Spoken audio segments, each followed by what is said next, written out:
Welcome back to the James McGee Show. I am your host. I am James McGee. 2020 was only 6 years away, 6 years ago. Being only 6 years ago, sometimes it seems like it was 20 years ago. Sometimes it seems like it was just yesterday. Very weird year, the start of COVID. And it changed. I was still working at the time in law enforcement. It was actually my last year before I retired, and it was weird. The George Floyd situation happened, and it totally just disrupted and really just altered our entire nation. So now I'm gonna preface this with, y'all know, if you follow my show, you know how I feel about the George Floyd incident now. It's something I'm very passionate about because we were fooled. We were, evidence was withheld. There was a lot of things that we weren't told. And it was surprisingly, good morning, Tyler. Surprisingly, it was in Minneapolis. Minneapolis is a complete, is the armpit of America. I wish, Tyler, I wish we would just give Minnesota to y'all up in Canada, but they are the complete armpit. We'll take you, Tyler. Minneapolis is just or Minnesota is the armpit of the United States. So when the George Floyd incident happened, even people like me, with the information that we were given, we thought the cops killed this man. We thought they were wrong. And y'all know how I feel about that now. That didn't happen, but that's not my point this morning. So the story I want to tell is everybody's freaking out. They killed this guy. There's riots all over the country, even in areas like mine. There weren't riots, but we had protest demonstrations that brought out thousands of people. And that doesn't happen in my area. And so we're sitting around one day with the group of administrators that I had in my division. It was me, then I had several captains and several lieutenants. And we're sitting around and we're talking about, what do we do? How do we prevent this from happening? And again, at the time, we thought the cops were wrong. And so, we had people throwing out, well, we need this training, we need that training, we need to do this, we need to do that. And finally, I don't know what happened, but it hit me. And I just said, hey, everybody stop right now. Just stop. And everybody stopped and looked at me. I said, we don't need any training. We train, and we train well. Training isn't what is getting cops. And I'm just using this example. You'll see where I'm going. Training isn't going to fix this. No amount of training is going to fix this until we fix one thing that's really simple. Let's just be good humans first.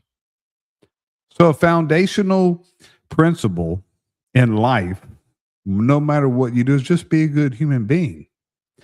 And I told them, I said, these cops are not getting in trouble typically because of lack of training. Typically, they're getting in trouble because they're making bad decisions. At the moment, they're not doing things that good human beings would do. So think about things in your life.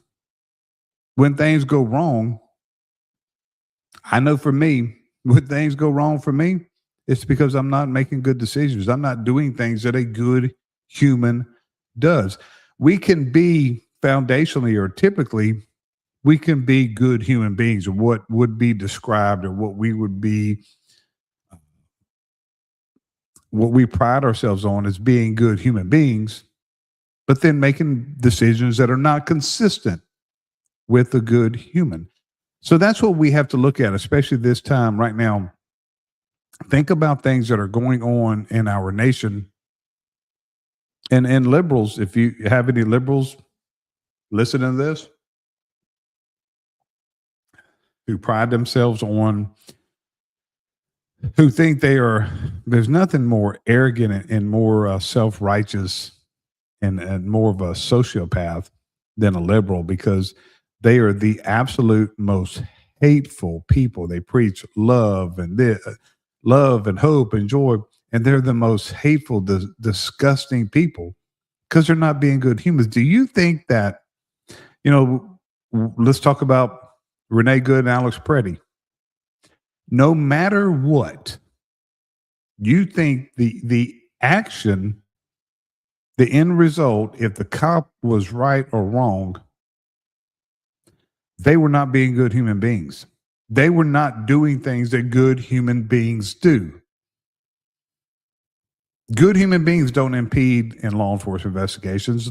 Good human beings don't try to run over cops. Good human beings don't spit on police officers. And I'll flip that. As cops, before you can be a good cop, you have to be a good human. Good human beings do not use excessive force. Good human beings, and I understand, good morning, Britt, I understand emotions, but good human beings do not cuss, yell, and call civilians names. So my point is, again, if we just did things that are consistent, all of us, cops, civilians, Republicans, Democrats, conservatives, no matter what your identity that you have, just be a good human being first. If you make your foundation, I don't have my glasses on. If you make your foundation of being a good human, then most everything else work themselves out. And check yourselves daily. Is that consistent with being a good human being?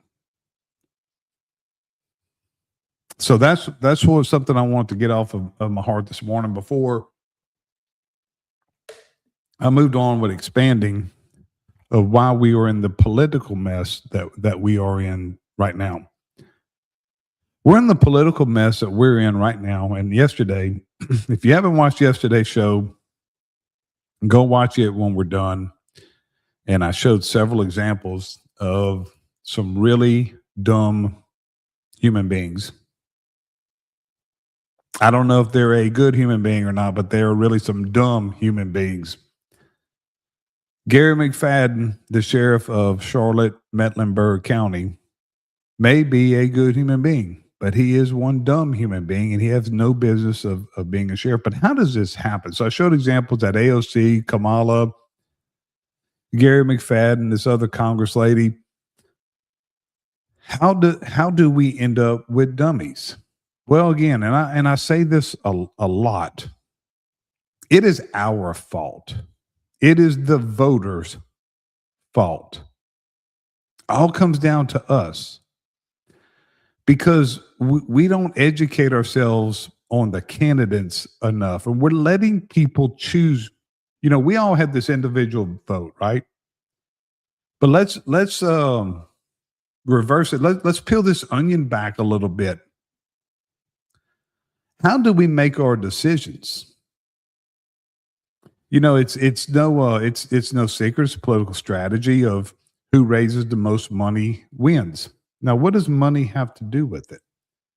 Because most people, no matter what your message is, if you don't have the money to get this message out, then it doesn't do any good. Nobody knows what you stand for. So if whoever has the money can paint, I'll tell you this, and I'm not proud of this. Let's go to Gary McFadden, who is the absolute dumbest elected official I've ever seen. This is an embarrassment that this man did not know what the three branches of government fit. That's fifth grade civics. The three branches of government. You learned that in elementary or at least early junior high. And a 40-year chief law enforcement officer of a county didn't know that. So, how did this happen? Money. The establishment decided that Gary McFadden was the guy. Gary McFadden is who we want, not the people. So the people really aren't deciding. So get back to me, and I'm not proud to say this, but I do have a talent for that. You give me enough money, and you can give me the biggest Mama Luke on earth. When I was doing political strategy, you give me a Mama Luke. Give me a Mama Luke and $1 million, and I'll make him look like the smartest guy and the best guy. And I will paint the picture that will sell the voters. All a campaign is a sell ad. You're not selling a product, you're selling a human being. That's what you have to understand. As political strategists, we are selling a human being to you. So who has the most money that keeps he keeps just pouncing the message. How do political strategists know what the message should be? Polls. They run polls constantly.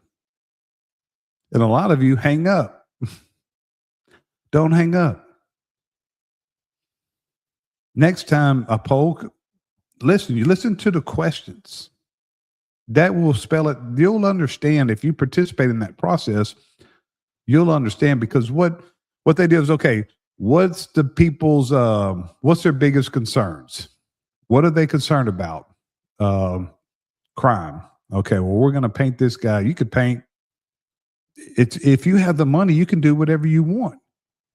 Because what happens is somebody has to come behind you and say that you're wrong.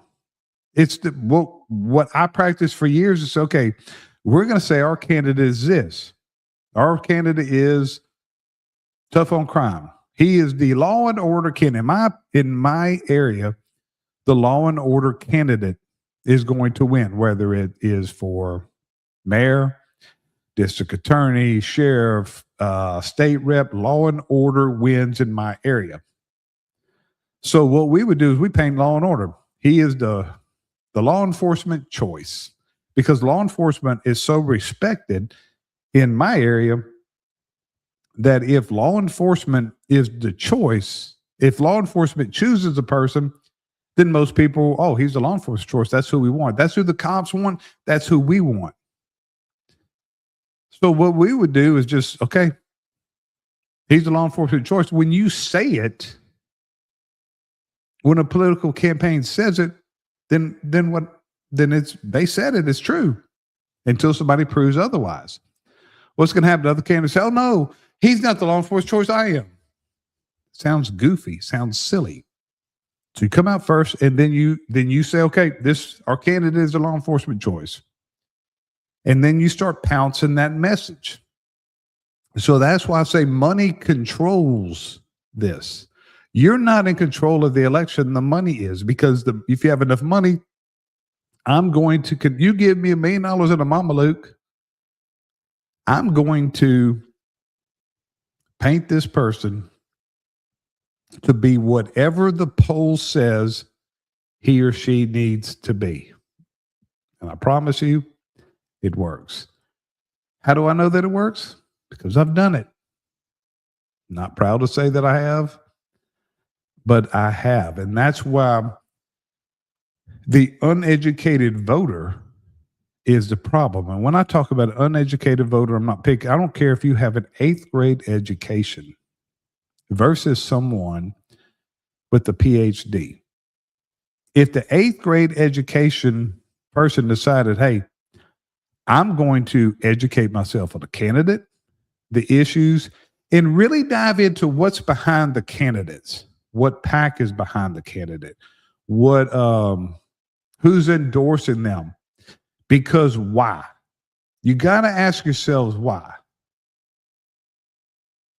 So if that's sort of educated voter, if the PhD is just watching an ad, some pretty ad, and some one-liners, some bullet points, and making their decision, I don't care what their formal education level is, they're an uneducated voter.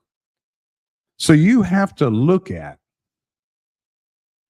who is behind these candidates, who is pushing them. There's so many.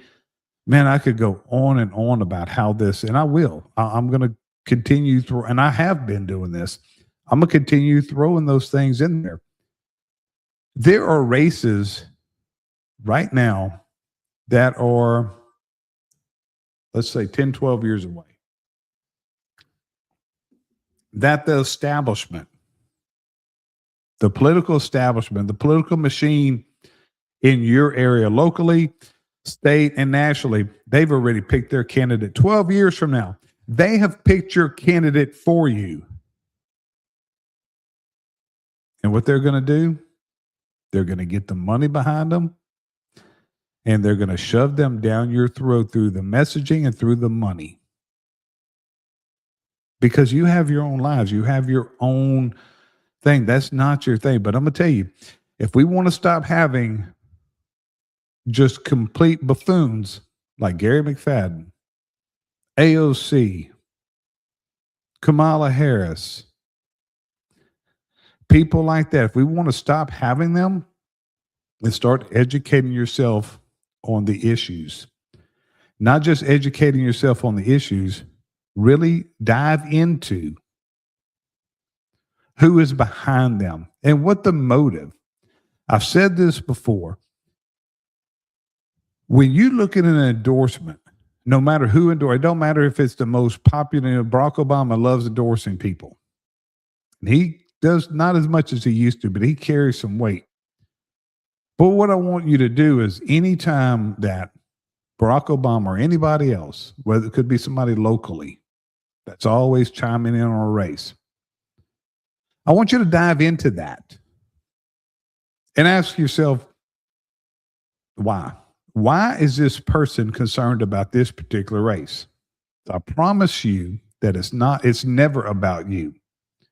It's about them and their power. Barack Obama, it's about his power. Donald Trump, even though I'm a Donald Trump supporter, Donald Trump gets involved in every race. Why? Strengthens his power. So that's how we keep getting elected. Because if they decide they want to elect dumb people, guys, they want to elect Mama Lukes. You know why? Because they can control them. They can control them and they can compromise them. When you compromise a man, you own that man. So that's what is happening. That's why we have to educate ourselves on not only the issues, not only the candidates, but why does this establishment, why does this PAC, why does this organization want this candidate? And when you peel that onion back, what you're probably going to find is corruption. You're going to find that the establishment wanted them because they're dumb. And dumb people can be manipulated and they can be corrupted. So Mama Luke of the day is the uneducated voter. I can't talk about this enough. The uneducated voter is the problem in this country. And again, it has nothing to do with education level. It has to do with you educating yourself on the issues, the candidate, and the people behind the candidate. Those three things. Dive into the issues. Look at the candidate. Do they really believe in those issues that they're saying? Or do they have enough money to push this agenda that they don't believe in? If you dive into it enough, you're going to find whether they are true to that or not. Then look into the establishment or the organization, the group, the machine behind them.